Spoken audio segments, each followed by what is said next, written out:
കർണാടകയിലെ ഷിരൂരിൽ മണ്ണിടിച്ചിലിൽ കാണാതായ അർജുന്റെ കുടുംബാംഗങ്ങൾ കർണാടക മുഖ്യമന്ത്രി സിദ്ധരാമയ്യയുമായി കൂടിക്കാഴ്ച നടത്തി. K Raghavan MP, M Ashraf MLA എന്നിവർ കുടുംബാംഗങ്ങൾക്കൊപ്പമുണ്ടായിരുന്നു. മുഖ്യമന്ത്രിയുമായുള്ള കൂടിക്കാഴ്ചയിൽ സംതൃപ്തിയെന്ന് അർജുന്റെ കുടുംബം പ്രതികരിച്ചു. ഡ്രഡ്ജർ എത്തിക്കാൻ നടപടി സ്വീകരിക്കുമെന്ന് മുഖ്യമന്ത്രി ഉറപ്പു നൽകിയതായും അർജുന്റെ കുടുംബം പറഞ്ഞു. വിവരങ്ങളുമായി സിജു കണ്ണൻ ചേരുകയാണ്. സിജു, എന്തെല്ലാം ഉറപ്പുകളാണ് കർണാടക മുഖ്യമന്ത്രി സിദ്ധരാമയ്യയിൽ നിന്നും അർജുന്റെ കുടുംബത്തിന് ലഭിച്ചിരിക്കുന്നത്? നിയമ വൈകുന്നേരം 6 മണിയോട് കൂടിയാണ് കർണാടക മുഖ്യമന്ത്രി സിദ്ധരാമയ്യയുമായി അർജുന്റെ കുടുംബാംഗങ്ങളും കേരളത്തിൽ നിന്നുള്ള ജനപ്രതിനിധികളും കൂടിക്കാഴ്ച നടത്തിയത്. ഈ കൂടിക്കാഴ്ച അല്പസമയം മുമ്പ് കഴിഞ്ഞു. ശിരൂരിൽ ദൗത്യം വീണ്ടും തുടരുന്നതിനാവശ്യമായ ഇടപെടൽ സർക്കാർ നടത്തുമെന്ന ഉറപ്പാണ് കർണാടക മുഖ്യമന്ത്രി സിദ്ധരാമയ്യ നൽകിയിരിക്കുന്നത്. മുഖ്യമന്ത്രിയുമായുള്ള കൂടിക്കാഴ്ചയിൽ സംതൃപ്തി എന്നാണ് അർജുന്റെ കുടുംബം അറിയിച്ചിരിക്കുന്നത്. അർജുന്റെ സഹോദരി ഭർത്താവ് ജിതിൻ അറിയിച്ചിരിക്കുന്നത്.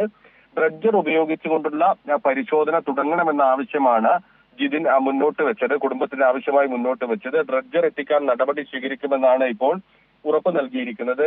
കേരളത്തിൽ നിന്നുള്ള ജനപ്രതിനിധികളായ K Raghavan MP, Manjeshwaram MLA M Ashraf എന്നിവരും ജിതിനോടൊപ്പം ഉണ്ടായിരുന്നു. ഡ്രഡ്ജർ എത്തിക്കുമെന്ന് മുഖ്യമന്ത്രി ഉറപ്പ് നൽകിയതായും ആവശ്യമായ തുക സർക്കാർ വഹിക്കുമെന്ന് അറിയിച്ചതായുമാണ് ഇപ്പോൾ കെ രാഘവൻ MP ഈ കൂടിക്കാഴ്ചയ്ക്ക് ശേഷം പറഞ്ഞിരിക്കുന്നത്. കർണാടക സർക്കാർ ദൗത്യത്തിന് എല്ലാ സൗകര്യങ്ങളും ഒരുക്കിയിട്ടുണ്ടെന്നും കെ രാഘവൻ MP പറഞ്ഞു. ഗോവയിൽ നിന്ന് ഡ്രഡ്ജർ എത്തിക്കുന്നതിനുള്ള മുഴുവൻ ചിലവും സംസ്ഥാനം വഹിക്കുമെന്ന ഒരു ഉറപ്പാണ് സിദ്ധരാമയ്യ നൽകിയിരിക്കുന്നത്. ഈ മാസം 16-നാണ് ഇവിടെയുള്ള തിരച്ചിൽ, ശിരൂരിലുള്ള തിരച്ചിൽ അവസാനിപ്പിച്ചത്. അർജുൻ സഞ്ചരിച്ച ലോറിയെയും കണ്ടെത്തുന്നതിനുള്ള ഒരു തിരച്ചിലായിരുന്നു. എന്നാൽ പിന്നീട് 22-ാം തീയതി ഡ്രഡ്ജർ ഗോവയിൽ നിന്ന് എത്തിച്ച് പരിശോധന നടത്തുമെന്ന് അറിയിച്ചെങ്കിലും ഇത് അനിശ്ചിതമായി തീരുമാനം നീണ്ടുപോകുന്ന സാഹചര്യത്തിലാണ് കുടുംബം നേരിട്ട് മുഖ്യമന്ത്രിയെ കണ്ട ആവശ്യം ഉന്നയിച്ചത്. കേരളത്തിൽ നിന്നുള്ള സർക്കാരും പരിശോധന ഏത് വിധേനയും നടത്തണമെന്ന ആവശ്യം മുന്നോട്ട് വെച്ചിരുന്നു. ഈ സാഹചര്യത്തിലായിരുന്നു കൂടിക്കാഴ്ച. ഇപ്പോൾ ഉറപ്പ് നൽകിയിരിക്കുന്നു. പക്ഷേ എപ്പോൾ ഡ്രഡ്ജർ എത്തിക്കും എന്നുൾപ്പെടെയുള്ള കാര്യത്തിൽ വ്യക്തത വരേണ്ടതുണ്ട്.